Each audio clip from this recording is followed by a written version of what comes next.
Hello friends, welcome back to our channel study time and my self Ved Prakash. और आज हम शुरू करने जा रहे हैं directive principle of state policy, मतलब कि नीति निर्देशक तत्व। Directive principle of state policy को शॉर्ट में बोला जाता है डीपीएसपी।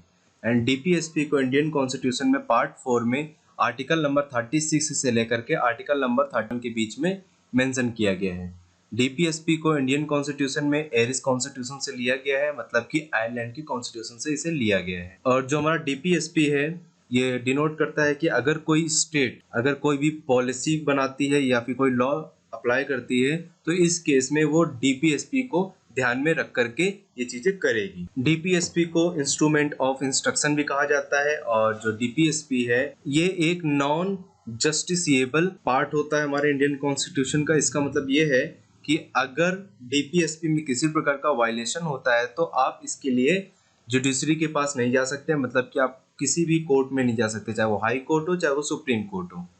वहीं अगर हम बात करें फंडामेंटल राइट्स की, तो फंडामेंटल राइट्स का अगर वायलेशन होता है तो आप हाई कोर्ट या फिर सुप्रीम कोर्ट में जा सकते हैं। तो चलिए स्टार्ट करते हैं आर्टिकल नंबर 36 से। एंड आर्टिकल नंबर 36 बिल्कुल आर्टिकल नंबर 12 की तरह ही स्टेट को डिफाइन करता है। यहाँ पे जो सेंट्रल गवर्नमेंट है या फिर सेंट्रल है उसके अंडर में लेजिस्लेटिव एंड एग्जीक्यूटिव पावर्स होती हैं। वहीं अगर हम स्टेट गवर्नमेंट की बात करें तो उसके पास ऑल लोकल अथॉरिटीज होती हैं और ऑल अदर पब्लिक अथॉरिटीज होती हैं, मतलब कि नगर निगम टाइप की जो अथॉरिटीज है वो स्टेट के पास होती हैं। यहाँ पे जुडिशरी की बात नहीं भी है। इसका मतलब ये है कि जो जुडिशरी है वो ना सेंट्रल के अंडर में आती है ना ही वो स्टेट गवर्नमेंट के अंडर में आती है। ओके, नेक्स्ट आर्टिकल यहाँ पे आता है article number 37। And article number 37 में बताया गया है कि this principle are fundamental in the governance of the country and it shall be the duty of the state to apply this principle in making law. Okay, यहाँ पे clearly mention किया गया है कि अगर कोई स्टेट कोई भी लॉ को बनाती है तो वो डीपीएसपी को ध्यान में रख के ही कोई भी लॉ बनाएगी। तो चलिए आगे बढ़ते हैं। और आगे क्लासिफिकेशन हुआ है डीपीएसपी का। एंड डीपीएसपी को 3 कैटेगरी में यहाँ पे डिवाइड किया गया है। सबसे पहला आता है सोशलिस्टिक, मतलब कि समाजवादी। यहाँ पर मतलब कि एक तरीके से समाज को लेकर के बातें भी हैं। नेक्स्ट आता है गांधीयन, मतलब कि गांधीवादी। यहाँ पे गांधी जी के विचारधारा को मेंशन किया गया है। एंड तीसरा आता है लिबरल इंटेलेक्चुअल। इसका मतलब ये होता है उदारवादी बातें यहाँ पर होंगी, मतलब कि जो उदारवादी थोड़ा सा जो थॉट्स हैं उनको इसमें मेंशन किया गया है। तो चलिए स्टार्ट करते हैं सोशलिस्टिक से। तो सोशलिस्टिक में सबसे पहला आता है आर्टिकल नंबर 38। तो आर्टिकल नंबर 38 में बताया गया है स्टेट लोगों के कल्याण के लिए काम करे जिससे कि सोशल ऑर्डर सिक्योर हो सके, लोगों को न्याय दिया जा सके सोशल, इकोनॉमिक और पॉलिटिकल बेसिस पर। जिसमें सोशल मतलब सामाजिक से रिलेटेड बात हो रही है यहाँ पर, इकोनॉमिक मतलब हो गया नेचर रिसोर्सेज से, और वहीं पॉलिटिकल बात करें तो मतलब कि पॉलिटिक्स में उनका पार्टिसिपेशन। एंड यहाँ पर जो स्टेट है वो मिनिमाइज करेगी क्या इन इक्वालिटीज को, किस केसेस में, इनकम के केसेस में हो गया, स्टेटस, फैसिलिटीज एंड अपॉर्चुनिटीज के केसेस में। यहाँ पर क्या करेगी जो स्टेट होगी वो कोशिश कर सकती है इन सभी को इक्वल करने में। यहाँ पे मैं बार बार एक टर्म यूज कर रहा हूँ, कोशिश ही कर सकती है। यहाँ पे जो स्टेट गवर्नमेंट है उस पर ये चीज थोपी नहीं गई है कि आपको करना ही करना है। तो चलिए बढ़ते हैं नेक्स्ट आर्टिकल को। और नेक्स्ट आर्टिकल है article number 39।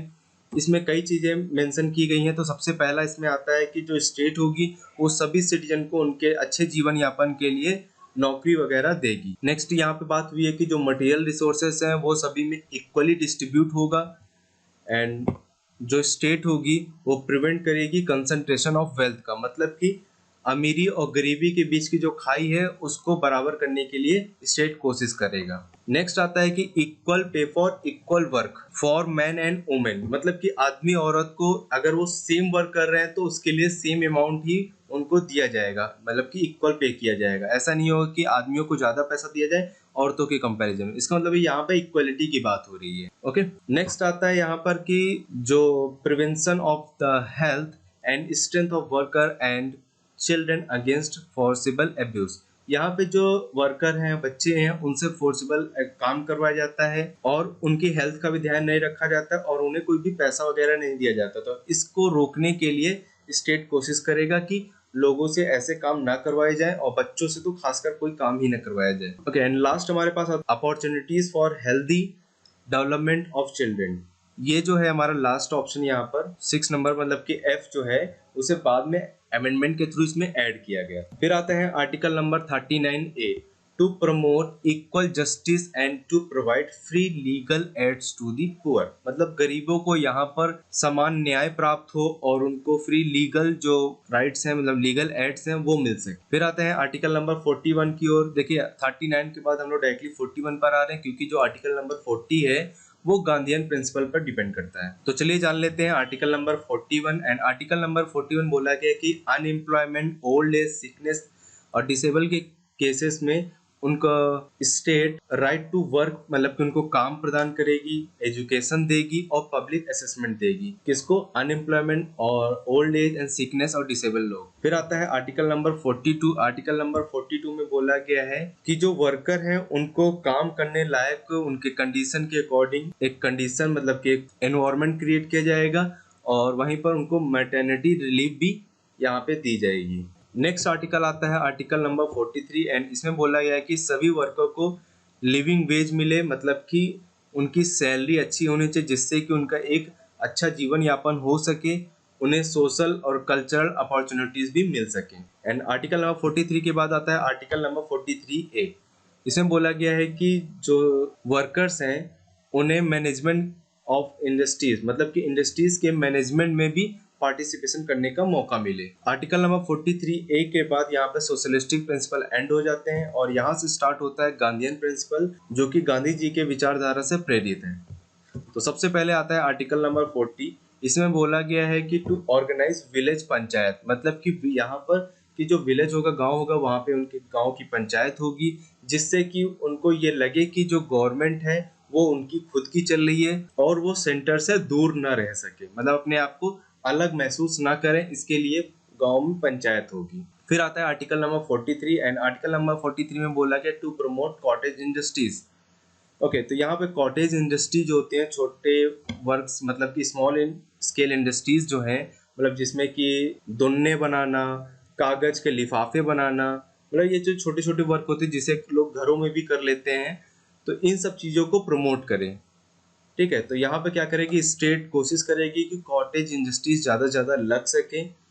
And article number 43 में ही आर्टिकल नंबर 43B आता है to promote voluntary formation, autonomous functioning, democratic control and professional management of cooperative societies, मतलब कि जो कोऑपरेटिव सोसाइटीज को ही, जो कि आर्टिकल नंबर 43 में बताया गया था, उसी को थोड़ा सा और बताया गया है कि उसके प्रमोशन स्टेट क्या करेगी, उनको प्रमोट करेगी किस केसेस में, वॉलेंट्री फॉर्मेशन में, ऑटोनोमस फंक्शनिंग में, डेमोक्रेटिक कंट्रोलिंग में एंड प्रोफेशनल मैनेजमेंट में।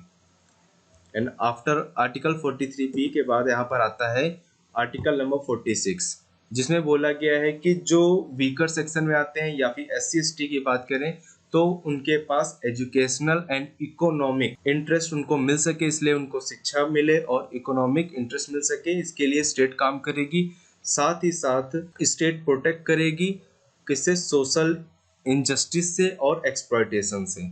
आर्टिकल नंबर 47 में बोला गया है to prohibit the consumption of intoxicating drinks and drugs which are injurious to health, मतलब कि जो इंटॉक्सिक, मतलब दारू हो गया या फिर सिगरेट वगैरह हो गया, ओके, अल्कोहल वगैरह, इन सब से क्या करेगी, स्टेट इन सभी को रोकेगी, क्योंकि ये क्या होता है कि जो इंजूरियस टू हेल्थ है, मतलब कि हमारे हेल्थ के लिए ये खतरनाक। आर्टिकल नंबर 48 में कहा गया है टू प्रोहिबिट द, मतलब यहाँ पे स्टेट रोक लगाएगी किस पर, shelter of cows and kettles. Okay, मतलब यहाँ पे जो काऊ हो गए या बकरियां हो गई, मतलब कोई भी जानवर वगैरह हो गया, उनके उनके कटिंग पर, मतलब उनको जो काटा जाता है इस पर रोक लगाएगी और साथ ही साथ इम्प्रूव करेगी किसको, उनके ब्रीड्स को, मतलब उनकी प्रजातियों को आगे की ओर बढ़ाएगी ज़्यादा से ज़्यादा। तो ये क्या था हमारा गांधीयन प्रिंसिपल। इसके बाद आता है लीगल इंटेलेक्चुअल प्रिंसिपल, मतलब कि उदारवादी। इसमें सबसे पहला आता है आर्टिकल नंबर 44, जिसमें बोला गया to secure for all citizen a uniform civil code throughout the country, मतलब कि इस पूरे देश में एक यूनिफॉर्म सिविल कोड होगी जिसमें एक समान रूल होंगे, मतलब किसी भी कम्युनिटी के लिए। बट ये इंडिया में एप्लीकेबल नहीं है, जैसे कि हिंदू कम्युनिटी के लिए अलग रूल्स हैं और मुस्लिम कम्युनिटी के लिए अलग रूल्स हैं, इसी तरीके से सभी जो कम्युनिटी हैं उन सभी के लिए अलग अलग रूल्स हैं। मगर इंडिया में एक ऐसा भी स्टेट है जहाँ पर यूनिफॉर्म सिविल कोड अप्लाई होता है, वो है गोवा। ये बहुत ही ध्यान रखने वाली बात है कि गोवा में यूनिफॉर्म सिविल कोड है। फिर आता है आर्टिकल नंबर 45 जिसमें बोला गया है to provide early childhood care and education for all children until they complete the age of 6 year. Okay, तो यहाँ पर सबसे पहले हम ये जान लेते हैं कि जो 2002 में 86th अमेंडमेंट हुआ था उसके तहत आर्टिकल नंबर 21 में एक क्लॉज ऐड किया गया था कि जो 14 साल तक के बच्चे होंगे उनको राइट टू एजुकेशन का फंडामेंटल राइट उनको प्रोवाइड हुआ था। तो इस तरीके से वहाँ पर ये चीज़ चली गई। उसके बाद यहाँ पर 6 साल से मतलब 6 ईयर से जो कम बच्चे थे उनके लिए यहाँ पे नया रूल बना दिया गया कि जो 6 साल से कम बच्चे होंगे उनके केयर के लिए, उनके एजुकेशन के लिए स्टेट यहाँ पे काम करेगी। फिर आता है आर्टिकल नंबर 48 जिसमें बोला गया कि to organize cultural and animal husbandry on modern and scientific line, मतलब कि जो स्टेट है वो मॉडर्न एंड साइंटिफिक बेसिस पर एग्रीकल्चर एंड एनिमल हस्बेंड्री बनाएगी।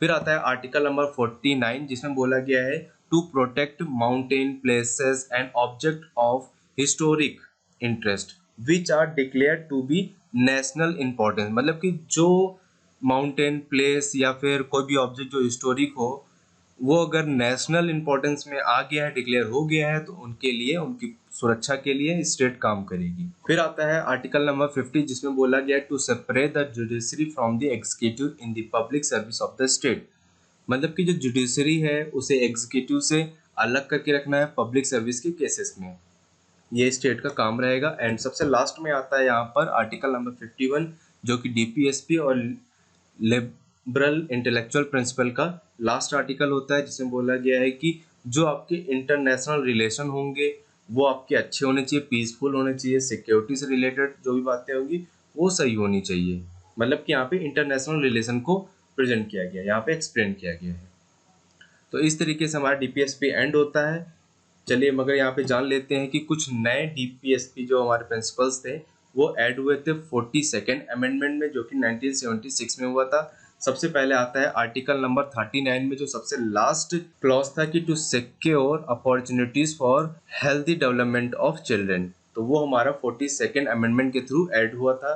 फिर आता है आर्टिकल नंबर 39A जो कि हमारा 42nd अमेंडमेंट के थ्रू ऐड हुआ था जिसमें बोला गया था कि to promote equal justice and to provide free legal aid to the poor.